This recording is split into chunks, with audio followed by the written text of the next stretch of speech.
요한복음 강의 13번째 요한복음 2장 12절에서 25절까지 말씀, 너희가 이 성전을 헐라 말씀의 제목으로 함께 이 본문을 묵상하도록 하겠습니다. 그 후에 예수께서 그 어머니와 형제들과 제자들과 함께 가버나움으로 내려가 거기 여러 날 계시지 아니하시니라.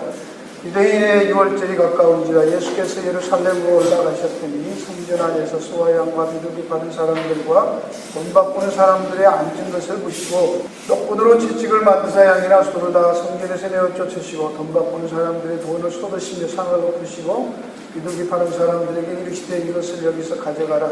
내 아버지 집으로 장사하는 집을 만들지 말라 하시니 제자들이 성경 말씀에 주의 전을 사모하는 열심히 나를 살피려 한 것을 기억하더라. 이에 유대인들이 대답하여 예수께 말하기를 네가 이런 일을 행하니 무슨 표적을 우리에게 보이겠느냐. 예수께서 대답하여 가라사대 너희가 이 성전을 헐라 내가 사흘 동안에 일으키리라. 유대인들이 가로되 이 성전은 46년 동안 지었거늘 네가 3일 동안에 일으키겠느냐 하더라. 그러나 예수는 성전된 자기 육체를 가리켜 말씀하신 것이라. 죽은 자 가운데서 살아나신 후에야 제자들이 말씀하신 것을 기억하고 성경과 맹 예수의 하신 말씀을 믿었더라. 6월절에 예수께서 예루살렘에 계시니 많은 사람이 그 행하시는 표적을 보고 그 이름을 믿었으나 예수는 그 몸을 저에게 의탁지 아니하셨으니 이는 친히 모든 사람을 아시며 또 친히 사람의 속에 있는 것을 아심으로 사람에 대하여 아무의 증거도 받으실 필요가 없음이니라. 여러분 노트를 다 보시고요. 노트에 있는 내용들을 참고하시기를 바랍니다. 지난 시간에 우리는 예수님의 공생의 첫 사역으로 그 혼인잔치집에, 가나 혼인잔치집에서 포도주가 떨어지자 예수의 어머니 마리아가 예수님에게 부탁합니다. 그때 예수님이 여자야 나와 무슨 상관이 있나이까 라고 말씀하시고 한참 있다가 빈 항아리에 물을 가득 그 6개 다 채우시고 떠다 주니까 물이 포도주가 된 그 사건을 보았습니다. 근데 오늘은 갑자기 이 본문을 보면 성전에 들어가서 성전을 소위 우리가 아는 성전 청결 사건 이렇게 이해하는데요. 좀 앞뒤가 안 맞고 왜 갑자기 이런 이야기가 나오나 이렇게 생각할 수도 있는데, 지난번에 본 대로 문맥으로 우리 항상 성경은 원래 장절이 나누어져 있지 않고 요한복음 1장에서부터 끝까지 한 통의 편지로 쭉 이렇게 연결이 되어 있었어요. 그러니까 요한이 정신 나간 사람 같이 왔다 갔다 그렇게 쓴 게 아니었습니다. 굉장히 짜임새 있게 체계적으로 어떤 주제를 향해서 풀어나간 것을 우리가 알 수 있는데요. 그러면 이 물로 포도주 만든 혼인집 잔치 사건과 성전을 이렇게 들어가셔서 비둘기 팔고 돈 환전하는 사람들을 다 쫓아내신 사건하고 무슨 관계가 있는가? 관계가 있다는 것이죠. 이것이 4장에까지 이어집니다. 혼인잔치, 물포도주 사건이요. 성전 얘기 다음에는 요한복음 3장에 가면 니고데모와 더불어서 거듭나는 이야기 하시고, 4장에 가면 수가성 여인을 만나서 참 예배에 대해서 얘기하시죠. 이게 다 연결이 쭉 되어 있습니다. 따로따로 이렇게 떨어져서 보면 안 되고 연결된 이야기. 이것은 포도주가 떨어진 혼인집 잔치가 어떻게 새로운 포도주로 그 잔치가 성공적으로 행복하게 아름답게 끝날 수 있는가 하는 것을 통해서 그 뒤에 있는 내용들이 전부 그 사실을 서포트하고 있는 것이고, 이것은 더 큰 문맥에서 보면 우리가 아는 대로 요한복음 20장, 여러분 노트에 있습니다. 요한복음 20장 30절 31절에 보면 예수께서 제자들 앞에서 이 책에 기록되지 아니한 다른 표적도 많이 행하셨으나 오직 이것만 여기 요한복음에 기록된 것만은 아주 이렇게 취사해서 선택되어서 추려서 가려 뽑은 것인데, 이것을 통해서 예수께서 하나님의 아들 그리스도 이름을 믿게 하고 너희로 믿고 그 이름을 힘입어 생명을 얻게 한다. 그래서 이 요한복음을 기록했다는 목적을 분명히 밝히고 있습니다. 근데 뭐 지나가는 이야기로요. 여러분들이 이걸 읽을 때도 그래서 처음 예수 믿는 사람들을 위해서 요한복음을 공부를 많이 해요. 뭐 그것도 일리가 있어요. 그러나 실제로는 요한복음을 계속 읽어보시면 그런 뜻이 별로 없습니다. 처음 예수 안 믿는 사람이 요한복음 읽어서 예수 믿게 하는 목적이 아니고 예수 복음을 전할 때 예수를 믿고 그 믿는다는 게 무엇인지를 처음 믿게 되는 게 아니라 그 믿음을 가진 자들이 그 믿음을 더 확고히 하고 그 다음에 그 안에서 생명을 얻게 한다. 이 말은 누리는 것을 말해요. 신앙생활을 어떻게 확실하게 바르게 기쁨과 감사와 즐거움으로 누릴 수 있는가 하는 걸 강화시키기 위해서 요한복음이 주어졌다고 하는 것을 우리가 볼 수 있습니다. 왜 그런가는 요한복음 쭉 하면서 여러분이 점점 밝혀지게 될 것이에요. 이 문맥에서 보아야 되는 것이고 그 문맥을 통해서 볼 때 이제 이게 어떻게 연결이 되는가 하는 것도 이해가 될 것입니다. 예수님께서 이제 그 포도주 만드신 일을 하시고는 12절에 보면 그 후에 예수께서 형제들과 우리와 함께 가버나움으로 갔다가 오래 안 있고 다시 13절에 유대인의 유월절이 가까운지라 예루살렘으로 올라가셔서 성전에 가셔서 뒤집어 엎으시는 얘기거든요. 여기서 왜 주님이 이런 일을 하시나 하는 거예요. 왜 이 일을 하셨을까? 성전에서 노끈으로 채찍을 만들어서 양과 뭐 염소 그 돈 바꾸는 사람들을 다 몰아내는데 왜 이런 일을 하시나 합니다. 바로 이 일을 하니까 유대인들이 나와서 네가 이 일을 하는데 도대체 네가 무슨 권세로 이런 일을 하냐 이렇게 질문하고 예수님은 거기에 대해서 이 성전을 헐라 그럼 내가 3일에 여기는 3일 동안 뭐 이렇게 동안이라는 말이 원래는 없어요. 하여튼 3일 3일 3day 이 성전을 다시 세운다 그렇게 말씀을 하셨습니다. 이 이야기들 속에 있는 것들 우리가 우선 본문을 가지고 하나하나 좀 살펴보면서 깊이 묵상하게 되겠습니다.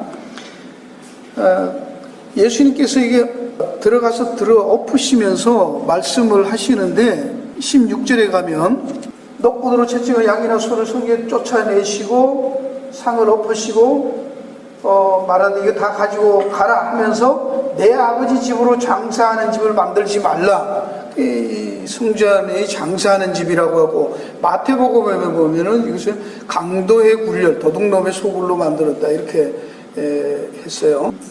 그래서 쫓아낸다라고 말씀하는 겉으로 보면 얼른 보면 그런 것 같아요. 그러니까 여기에서 보면 이걸 가지고 보통 우리가 성경 공부를 하거나 이 본문을 이해할 때 어떻게 합니까? 교회 안에서 뭐 장사하지 마라, 개돈놀이 하지 마라, 뭐 그런 거, 뭐 물건 가져와서 다단계 하지 마라, 뭐 그런 얘기 하는 걸로 해서 교인들을 이렇게 두드러 잡는 얘기로 많이 해요. 그래서 사실 얼른 보면 그런데 예수님이 이 사람들 보고 야단친 게 아니거든요. 그 여러분 이해하셔야 돼요. 이게 돈 바꾸는 사람들, 그 짐승들, 양, 염소, 짐승들 가져온 사람들 쫓아내시니까 저 사람들 보고 막 야단쳤다고 제가 물론 몰아내지만 실제로는 뭘 얘기하는 거예요? 성전 자체가 지금 문제가 있다고 얘기를 하시는 거잖아요. 그렇죠? 그거 없으면 그래서 이것을 여러분이 이해하기 쉽게 그럼 저걸 예수님이 다 깨끗이 저 사람들만 몰아내면 그 성전은 괜찮다는 얘기입니까? 아니죠. 깨끗이만 청소하면 되냐고. 교회에서도 요즘 이걸 막 그냥 교회에다 적용해가지고 교회는 성전이 아니라면서 또 교회는 성전이라고 해놓고 이런 사람 쫓아내고 치리하고 다 쫓아내면 그럼 교회는 깨끗해지냐고. 그럼 예배가 하나님 앞에 드려지는 예배가 되냐고 그거예요. 그렇지 않죠. 이거 쫓아낸다고 해서 성전을 깨끗이 청소한다고 해서 클린업 한다고 그러면 좋아지냐? 아니죠. 왜 아닙니까? 예수님이 다음에도 나오겠지만 예루살렘 성을 보면서 우시면서 돌 위에 돌 하나도 남지 않고 아주 철저히 파괴될 것이다. 그렇게 말해요. 뭐 깨끗이 청소한다고 될 일이 아니에요. 이것도 오늘 우리가 여러분들이 우리들에게 적용하면요, 예수 믿고 교회 오면서 나는 예수 믿어 그러면서 뭘 강조해요? 그때부터는 믿음으로 구원받았다 해놓고서는 또 처음 오신 분들이 또 오해할까봐 하여튼 잘 이해하세요. 그 다음 뭐라 그래요? 보면서 장로님이 권사님이 목사가 왜 저래? 뭘 강조해요? 믿으면 믿음에 뭐가 있어야 된다. 따르는 행위가 있어야 되지 않냐. 예수 믿는다고 하면서 맨날 거짓말이나 하고 여전히 그런 건 무슨 소용이냐. 일견 말이 돼요. 그러면서 이제 뭘 강조합니까? 행위를 강조하기 시작해요. 그것도 문제가 많죠. 저는 여러분들은 그게 바뀌었는지 모르는데 저는 목사가 되고 신학교 가고 지금까지 오면서 뿌리도 뽑고 금식도 하고 안만 해도 별로 안 바뀌더라고요. 내가 이게 아직도 그렇게 저는 가까운 사람에게서 제가 아직도 지적을 받고 맨날 잔소리 듣고 살아요. 예, 인간이 그러냐고 맨날 그래요. 그 인간이 그런 거요. 목사도 별 수 없네요. 여러분들은 많이 달라졌는지 모르겠어요. 성전에서 그런 거 안 한다고 성전이 그럼 제대로 되냐? 아니라는 얘기를 하는 것입니다. 그 시스템 자체, 그 성전 자체가 갖고 있는 구조적인 문제에서 이거는 안 된다. 그 얘기하시는 거예요. 그걸 이해하셔야 됩니다. 그래서 오늘날도 교회도 사실은 교회가 커지고 교회가 생기면 조직이 생기잖아요. 그러면 조직이 생기면 관계보다는 이제 시스템이 돌아가기 시작해요. 그래서 적은 교회 가면 힘드는데 큰 교회 가면 별로 힘 안 들어요. 왜? 시스템이 돌아가니까. 어든지 가든지 상관없어요. 그러니까 큰 교회 대문짝만하게 목사들의 비리가 막 나도 그 교회 또 돌아가잖아요. 그렇죠? 적은 교회는 그러면 문 닫아버려요. 그러니까 이런 문제들이 왜 그렇게 생기는가? 그 구조적인 문제가 있다는 그 시스템을 예수님이 지금 지적하는 내용이라는 것인데 그걸 살펴보겠습니다. 예수님께서 왜 이렇게 하는가에 대한 문제를 볼 때 예수님은 구약과 예수님의 증언을 통해서 보면 여기에 이사야서에 여러분 노트에 있는 대로요.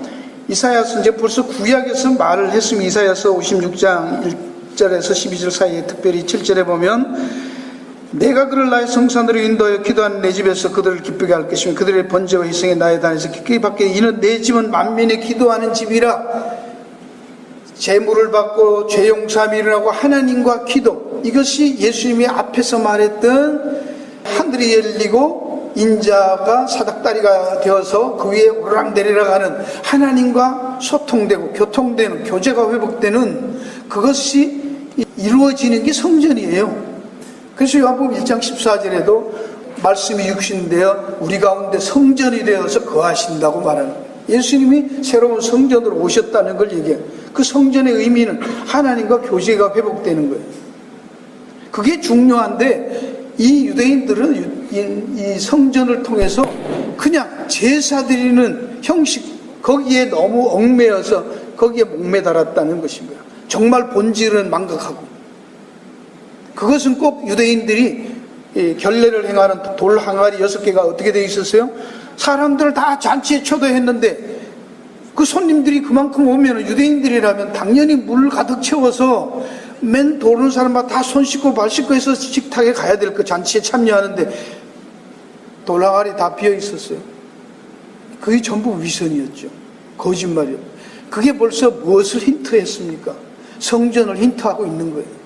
너희들이 하는 종교에 가장 중요하다고 하는 성전이 바로 돌랑아리에 비어있는 돌랑아리 같이 껍데기밖에 없다는 게, 알맹이 없다는 게, 속은 도둑놈의 소굴이고 이렇게 장사하는 집으로 있지 비즈니스 하우스지 이게 템플이 아니라는 거예요. 바로 이것이 변했다는 것을 말하면서 여기에서 그 이사야 1장에 가 보시면 성전 제사도 변질이 됩니다. 여호와께서 말씀하시되 너희 무수한 제물이 내게 무엇이 유익하냐? 월삭과 안식일과 대회로 모인 것도 그러하니 성회와 올라 악을 행하는 것을 내가 견디지 못하겠노라. 내 마음이 너희 월삭과 정한 절기를 싫어하니 그것이 내게 무거운 짐이라. 이사야서 1장에 나오는 거죠. 벌써 구약에서 이 성전이 얼마나 타락하고 변질됐는가에 대해서 성경은 수없이 얘기하고 있는 거예요. 하나님은 이스라엘 백성들을 애굽에서 구원해내서 시내산에서 성전에 대한 모형을 주시고 성막을 주셨지만 언젠가부터 애굽에서 나와서 광야에 있을 땐 괜찮았는데 이제 가나안에 들어가서 솔로몬이 성전이라는 건물을 예루살렘에 짓고부터는 거기서부터 뭐가 일어나기 시작해요? 타락과 변질이 일어나기 시작했다고요. 이게 어디 가든지 사람들이요, 뭔가 모여지고 조직이 생기고 어딘가 딱 받기 시작하고 잘되기 시작하면 그때부터 대체로 변질과 타락이 시작된다는 것을 볼 수 있습니다. 그렇죠? 뭐 우리가 이민 와서 살 때 집 없이 아파트 살 때는 별로 괜찮아요. 잘 안 싸워. 근데 집 사고 형편이 좋아지고 좋은 집에 살고 비즈니스 잘 되면 그때 주로 싸우고 이혼들 많이 하잖아. 교회도 그때 갈라지지. 뭐 어려운 교회에서 뭘 갈라져요? 갈라질 게 없지.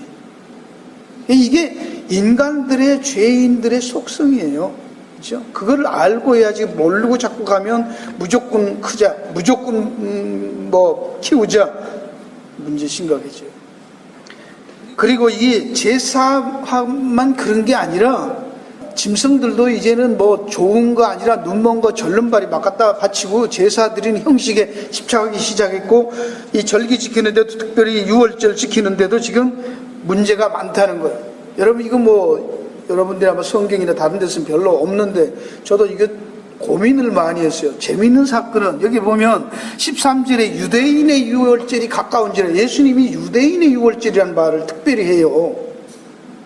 원래 유월절은 뭐라고 하냐면, 출애굽기에 여러분 기회 넘어가서 보시면 출애굽기 12장 11절, 신명기 16장 1절 등등에 보면 유월절을 제정하시고 유월절을 지킬 때 그거를 뭐라고 분명하냐면 딱 앞에 붙는 단어가 있어요.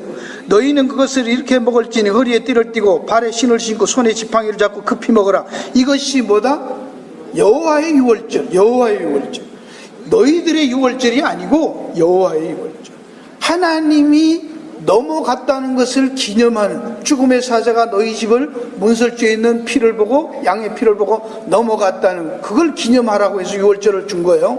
그러면 여기 있는 건 자세한 건 여러분이 다 노트에 보시고요. 이런 걸 여러분들이 이해를 잘 못하실 수도 있어요. 왜 성전에서 들어가서 사람들이 막 떼거리로 예루살렘에 모았을 때, 그때 요세푸스 그 유대 역사가 의하면 뭐 25만 명 정도 왔을 거라고 하고, 그 성전 안에도 수만 명이 바글바글 했을 거라고 하는 거고, 양도 뭐 어마어마하게 많은 짐승들이 죽고 막 피비린내가 뭐 진동하고 그랬다는 거예요. 왜? 이스라엘 사람들은 3대 절기가 있죠. 유월절, 칠칠절, 이렇게 해서 초막절 그렇게 해서 3번 예루살렘에 다 올라갔고, 성전에. 그러면 각 지역에 있던 사람들이 다 가고, 그다가 외국에 있던 디아스포라들까지 다 올라가는 거예요. 오지요, 순례자들이. 이거 어마어마한 거 아니에요? 그러면 거기에서 짐승을 잡는데 흠이 없어야 되니까, 제사 지내려면 흠이 없어야 되니까 시골에서부터 막 끌고 올라오다가 보면 상처받을 수도 있고, 뭐 오래되면 어려움이 있잖아요. 힘도 들고. 그러니까 돈 바꿔서 와서 예루살렘에 와서 짐승을 사는 거예요. 사는데, 그러니까 짐승들을 파는 장사가 성행했어요. 근데 이 가만히 보니까 성전에 있는 이 기득권자들이 볼 때 그럴 거 없잖아. 성전 안에다가 짐승들을 다 갖다 놓고 오면 돈 주면 성전에서 하는 거예요. 그거는 뭐요? 메이드 인 성전 제품이니까 그거는 문제가 없어요. 팔면. 아니면 병신이고 좀 문제 있어도 그건 자기들 거 판 거기 때문에 괜찮아. 근데 밖에서 사가지고 오거나 끌고 오는 것은 무슨 트집을 잡더라도 그건 뭐요? 모두 안 된다는 거예요. 바꿔오라는 거예요. 모노폴리 한 거, 여기. 매점 독점권을 갖고 했다. 그러니까 어떻게 돼요? 그 다음에 또 하나는, 밖에는 그 당시 로마 시대니까 가이사라 황제의 화상이 그려져 있으니까 들고 오면, 성전에 들고 오면 안 되잖아요. 그러니까 성전 돈, 유대인들의 돈, 세겔, 이런 것들, 데나리온, 이런 것 유대인 돈으로 바꿔야 되는 거예요. 그리고 그 환전소도 안에다 두는 거예요. 그 외국에서 온 사람들이 돈 갖고 오는데, 당시에 로마 시대니까 바깥에서 통용되는 거로 그 돈은 안 받고, 그거를 성전에는 거룩해야 되니까 그 돈으로 바꿔 가야 돼요. 그럼 그 돈을 바꿔줄 때 환율을 엄청 세게 때려가 적용, 부르는 게 값이니까, 그렇죠? 그 때문에 요즘같이 무슨 환율이 뭐 정부에서 정하고 그런 게 없잖아요. 종교인 지도자들이 예루살렘 공회에서 정하면 그게 환율이죠. 답답한데 별 수 있어요. 뭐 억울해도 해야지. 그러니까 거기에 모여서 짐승들 팔고 돈 바꾼 환전소가 자연히 생길 수밖에 없던 역사적인 상황이에요. 근데 그거를 여기서 우리가 하나 놓치고 가는 게 뭐냐면, 원래 6월절은 성전에서 제사를 대표로 드렸어요? 원래 자기 집에서 짐승을 잡았어요? 양을 잡았어요? 각 가정마다 그 식구들 수에 따라서 잡았어요. 보통 한 마리를 8명에서 10명분이라고요. 한 마리, 양 한 마리가. 그럼 만약에 내가 집에 우리 와이프하고 나하고 애 둘이하고 4명밖에 없다. 그럼 양 한 마리 잡으면 남잖아요. 그러면 옆에 있는 그런 또 한 4명 정도나 5명 되는 사람들 불러다가 같이 했다고요. 한 마리만 잡으면 되니까. 무슨 말인지 이해하시겠죠? 잡아서 같이 먹는 거예요. 그래서 각 가정에서 그렇게 했다고. 그렇죠? 6월절 그렇게 시작하는 거죠. 근데 언제요? 전부 짐승들을 가지고 예루살렘에 몰려와가지고 예루살렘에서 제사 지내요. 누가 자기들이 제사장이 잡아주고 레위인들이 잡아주고 자기들은 그 고기 논아주면 또 가져가 삶아서 먹고 그랬어요. 이러니까 예배당 중심으로, 성전 중심으로, 예루살렘 중심으로, 기득권자들을 중심으로 이런 일들이 벌어지니까 거기에 뭐가 일어났다는 거예요? 타락과 부패가. 구조적인 부조리가 거기에서 발생하기 시작했다. 그 얘기입니다. 오늘날도 교회 성전 건물 유지하는데 예산이 얼마나 많이 듭니까? 선교가 최우선이어야 하는데, 예배 드리고 선교해야 되는데, 그게 모여서 하다가 보니까 예배당 돈 그게 다 들어가는 거예요. 그렇죠? 목사 사례하고 뭐 예배당 건물비 그거 빼고 나면 뭐 선교할 저력이 안 되는 거예요. 그 부흥을 언제 합니까? 그 개척교회들이 어려운 거예요. 자, 이래서 이런 구조적인 문제들이 발생했다는, 환전소도 있고 짐승 잡아온 사람. 그러니까 그러면 이 안에 와서 짐승들을 팔고 돈 바꿔주는 사람들이 잘못입니까? 물론 그들은 잘못한 일에 동참을 했기 때문에 잘못이니까 예수님이 어떻게 해요? 쫓아내죠. 나가라고 하지요. 그러나 실제로는 뭡니까? 마가복음에 보면 예수님이 다른 데 보면 아침에 성전에서 이렇게 예루살렘에 올라가서 마지막 6월절에요. 올라가서 가면서 보니까 무화과 나무에서 열매가 있나 보러 가는데 열매가 없어요. 그러니까 저주를 해버리죠. 그리고 성전에 가서 다 쫓아내신, 보통 공관복음에서 다른 복음서 마태마가 누가복음에는 성전 척결하는 사건이 뒤에 나오잖아요. 그렇게 막 쫓아내고 나오다가 봅니다. 제자들하고 보는데 아침에 저주했던 그 무화과 나무가 어떻게 돼 있어요? 말라버렸죠. 그게 무화과 나무가 말라버렸어요. 그 안에 성전을 정결하는 사건이 있어요. 이게 문학적인 표현이에요. 샌드위치죠. 바로 성전이 이렇게 돌 위에 돌 하나도 남지 않고 무너뜨려지리라고 하신 예수님. 제자들이 성전을 바라면서, 야, 저 성전 너무 아름답지 않아요? 그리고 예수님 뭐라 그래요? 돌 위에 돌 하나도 남지 않고 다 무너지리라. 그게 언제 이루어졌어요? AD 70년 로마의 타이루스 장군이 와서 싹 쓸어버렸죠. 그리고 지금까지 성전은 재건되지 않고 오히려 성전에 있는 그 자리에 모슬렘의 사원이 서 있잖아요. 지금도 유대인들이 그 성전 세우려고 하지만 모르겠어요. 하나님 모르는 게 아니라 확실해요. 지금. 하나님은 성전 세우는 거 허락하지 않으면 안 됩니다. 유대인들이 그 이스라엘을 회복해서 1948 들어갔지만 지금까지 그 힘 있는데도 거기 못 세우잖아요. 하나님 허락하지 않는 거예요. 바로 이 성전 척결 사건이라고, 청결이 아닙니다. 이 성전을 이제 다 됐다 하고 성전을 뒤집어 엎으시는 얘기고 파괴하는 얘기야. 루어란 말은 destroy 하다는 단어예요. 바로 이것은 이 일로 인해서 예수님이 유대인들에게 미움을 삽니다. 그리고 예수님이 십자가에 돌아가게 되는 결정적인 계기가 내 아버지 집이라고 말하고 성전 장사를 방해한 그것 때문에, 그러니까 이거를 말을 못하잖아 그들은. 그렇죠? 그러니까 대의 명분을 뭐로 예수님의 십자가에 죽이는 죄목은 뭐예요? 하나님을 지 아버지라고 불렀다는 거예요. 그거 어디서 했는데? 성전에서 했거든요. 내 아버지 집이라고 그랬다고. 그러면서 사람들을 예수님 고소할 때 증인을 불러요. 증인들을 막 부르는데 마태복음 26장 56절과 59절과 63절에 보면 제사장과 공회가 예수님이 어떻게 하나님 앞에 불경건한 정말 참남한 짓을 했는가를 들은 사람들을 좀 모으는데, 그 중에 사람들이 나와서 하는 말이, 이 사람이 성전을 열고 3일 동안에 새로 짓겠다고 얘기한 사람입니다. 그렇게 말해요. 그 소문이 다 난 거예요. 그게 쫙 퍼져 있었습니다. 여러분이 성경을 보면 십자가 강도, 그 죄인이 죽는 그 십자가 강도 옆에 있는 강도 하나도 죽을 때 뭐라고 해요? 네가 성전을 3일 만에 허르고 지운다고 하면서 왜 우린 구원 안 하냐? 그렇게 강도도 알고 있었어요. 그러니까 그 당시 예수가 어떤 말을 하고 돌아다닌 사람인지 다 알고 있었다는 거예요. 성전 안에서 쫓아낸 그 얘기가 쫙 다 퍼져 있었다는 얘기예요. 그리고 그거를 죄목으로 할 때는 그게 무슨 죄목으로 죽일 사형감은 아니잖아요. 그렇지만 여러분이 잘 이해하세요. 제사장과 공회원, 산헤드린 공회원들이 직접적인 이거는 하나님을 아버지라 그랬다, 그거는 그냥 겉으로 내는 대의 명분이고, 속셈은 뭐예요? 자기들 비즈니스 돈줄 끊어놓은 거예요. 자꾸 와가지고 성전 자꾸 뒤집었고 막 이거 나쁘다 틀렸다고. 성전 비즈니스 방해 안 할 때는 바깥에서 아무리 해도 놔뒀어요. 예수님 행동하는 거 놔뒀다고. 지거들 비즈니스 장사만 안 건드리면. 그러니까 도둑놈 소굴이죠. 그 행동을 보고 제자들이 와서 이제 말합니다. 아, 이게 무슨 말인가?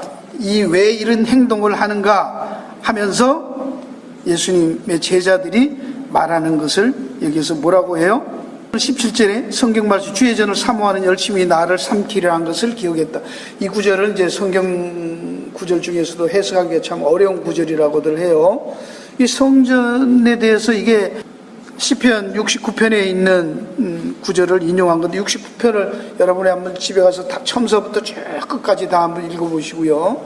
시간이 없어서 그건 다 여기 대충은 찾아놨지만 다 못 읽어요. 보면 메시아 다윗의 시인데, 사울에게 쫓겨다니면서 쓴데, 그게 예수님이 십자가에 돌아가실 때 그 예수님의 마음, 심정을 그대로 얘기한 시입니다. 몇 가지 보면 말씀하는데, 목마르다 하고 그 9절에 가서 주의 집을 위하는 열성이 나를 상해 주를 해방하는 해방이 내게 미쳤다.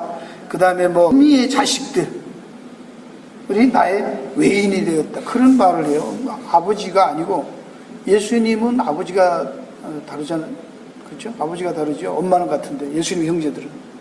이런 놀라운 얘기들이 거기 시편 69편에 가면 이제 한번 쭉 보시면서, 내가 잘못한 게 없는 것에 대해서 내가 그 빚을 갚는다는 말도 나와요.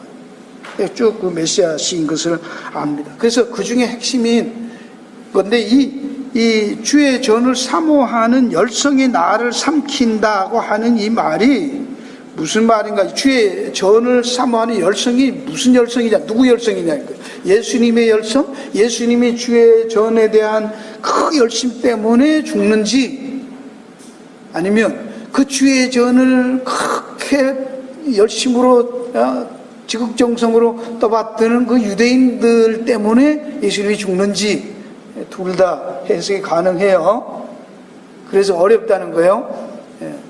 둘 다 있을 수 있어요. 그러나 잘 문맥을 보면 이 유대인들의 잘못된 열심이라는 게 더 맞아요. 이 열심은, 우리가 항상 열심은 무조건 다 좋은 거라고 생각하면 안 됩니다. 그래서 로마서를 찾아놨는데, 로마서 10장 1절과 4절에 바울이 말합니다. 내가 증거하노니 저희가 하나님께 열심은이시나 지식을 쫓은 것이 아니라. 하나님의 의를 모르는, 믿음으로 은혜로 구원받는 거 모르고 열심 내는 열심, 그게 뭐예요? 율법 지키는 열심이에요. 자기 의를 세우는 열심이에요. 그거는 안 된다는 얘기하는 거잖아요. 바로 이 성전이 이제는 요한의 때까지 다 끝나고 예수님의 때에 와서 이렇게 된 거지, 지금 딱 이렇게 타락했기 때문에 성전을 무너뜨리고 바꾸신다, 그런 뜻 아닙니다. 우리가 꼭 자꾸 그렇게 생각하는데, 아까도 본 대로 구약에서 처음서부터 이사야 때부터 성전 유월절 다 변질되어 있었다고, 그게 쭉. 근데 하나님은 계속 참아 온 거예요. 그게 유대인의 유월절이 된 거예요. 하나님의 여호와의 유월절이 아니라 지그들이 만드는, 지그들의 실속을 위해서, 지그 배를 위해서 세우는 비즈니스 상품화된 그런 주식회사 같이, 자기들 회사 같이 돈 버는 것으로서 기득권 챙기는 그런 것으로 전략에 있었다는 얘기를 하는 것이지, 금방 이때 괜찮았는데 이때 와가지고 타락했기 때문에 예수님 와서 뒤집어 엎었다, 그런 얘기 아닙니다. 그러니까 예수님께서 처음으로 공생의 시작하면서 요한복음에서는 처음 예루살렘에 올라갈 때 6월절에 올라가서 성전 청결하는 것부터 먼저 하시잖아요. 그러니까 이 유대인들이 성전에 대한 그 집착이, 종교노름하는 그 집착이 예수님을 죽음으로 내몰았다, 그런 얘기하는 것입니다.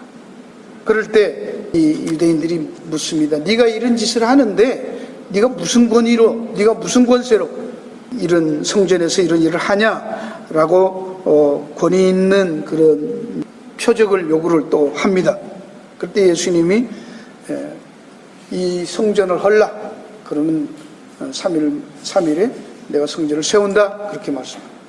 근데 여기서도 나중에 가면요, 그 고소하는 사람, 증인들이 와가지고 자기가 성전을 헐고 3일에 세운다, 이렇게 말해요.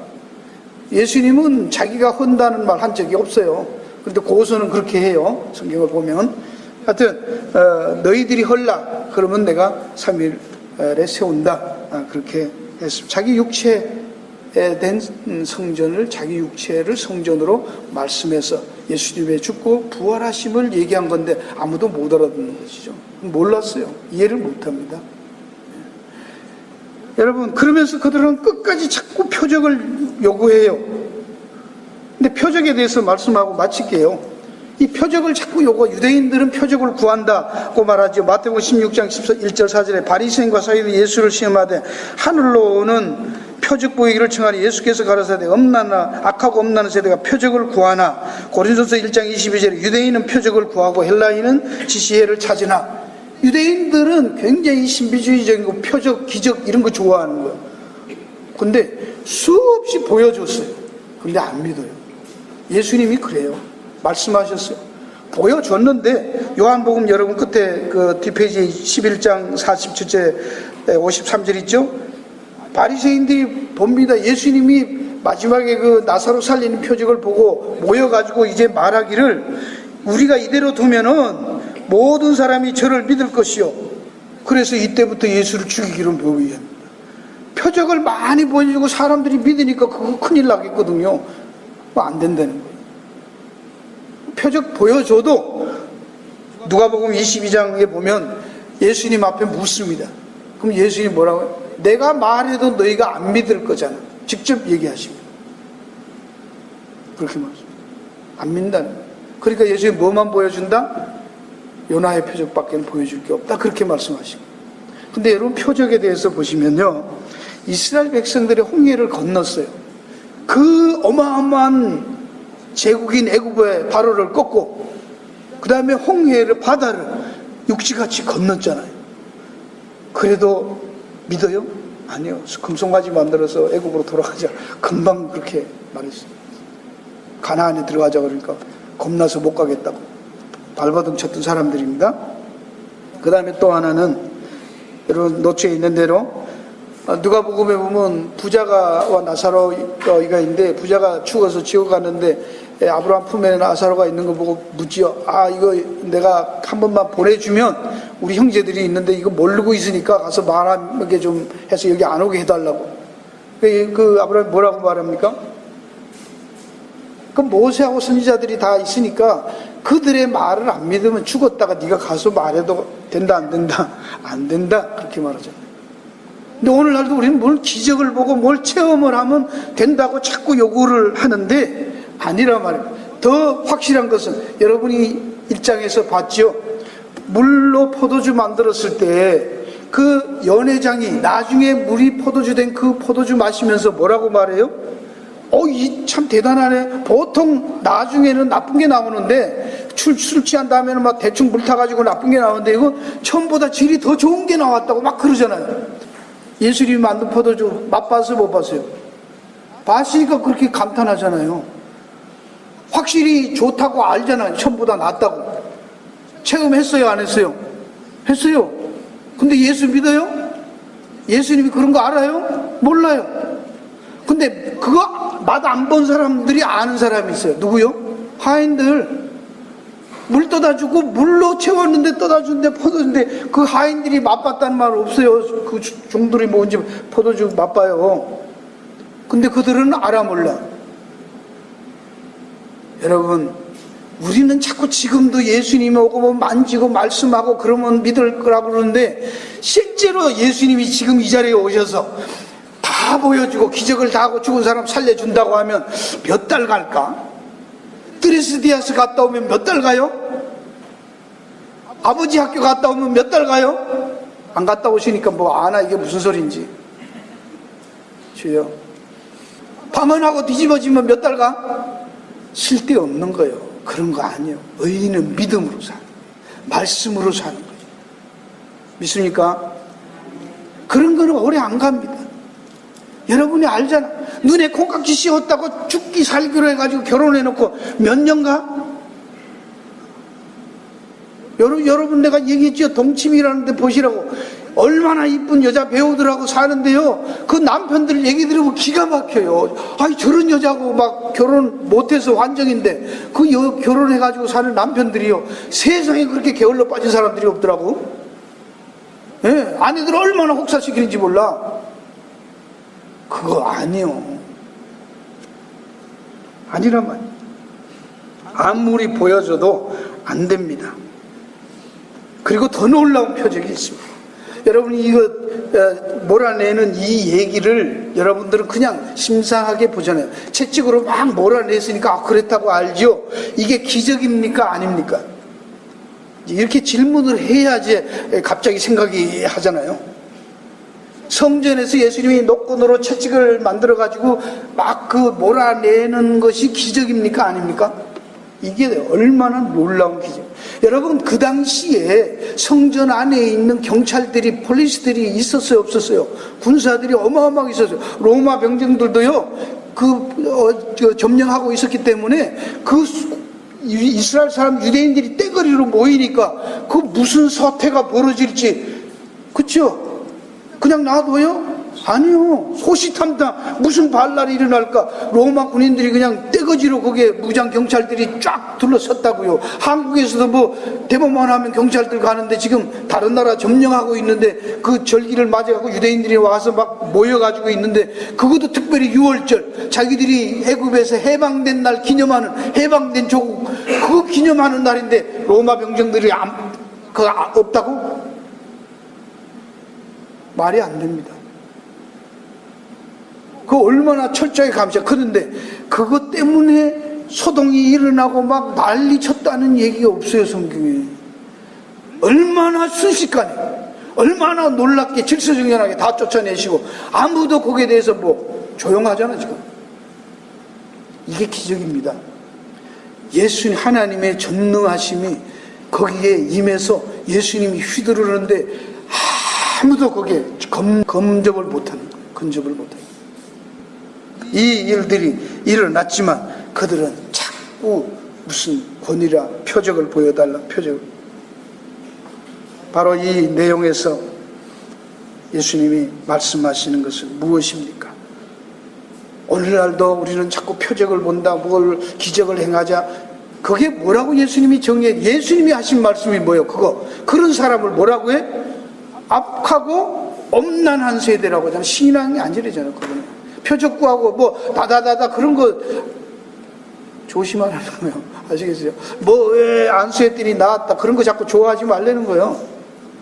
하면 낫지요. 되지요, 있지요. 하나님이 역사하시지요. 그러나 그거를 쫓아가면 안 된다, 그 얘기하시는 거예요. 그러면서 참 결론이 뭡니까? 그래서 3장으로 가는 거예요. 그래서 참된 잔치는 처음보다 나는 일시적인 게 아니라 영원히 지속되는 참된 새하늘과 새 땅에는 어린 양의 원해같이 새하늘과 새 땅에는 그 잔치는, 그 놀라운 것은 언제 주어지느냐? 더 이상 변질된, 제한된 건물로서의 성전, 거기에 목매달면 안 되고 참 성전이신 그리스도 안에서, in Christ, 그리스도 안에 있을 때 하나님 앞에 예배가 되고 하나님의 아름다운 잔치가 있고 영원한 삶이 있다는 참 생명을 누릴 수 있다가 바로 3장으로 가서 거듭나는 얘기를 하는 것입니다. 물과 성령으로 거듭나야 된다는 거예요. 죽고 살아야 된다는 얘기하는 겁니다. 물이 포도주라 변해야 돼, 본질이 바뀌어야 된다는 거예요. 기도하겠습니다.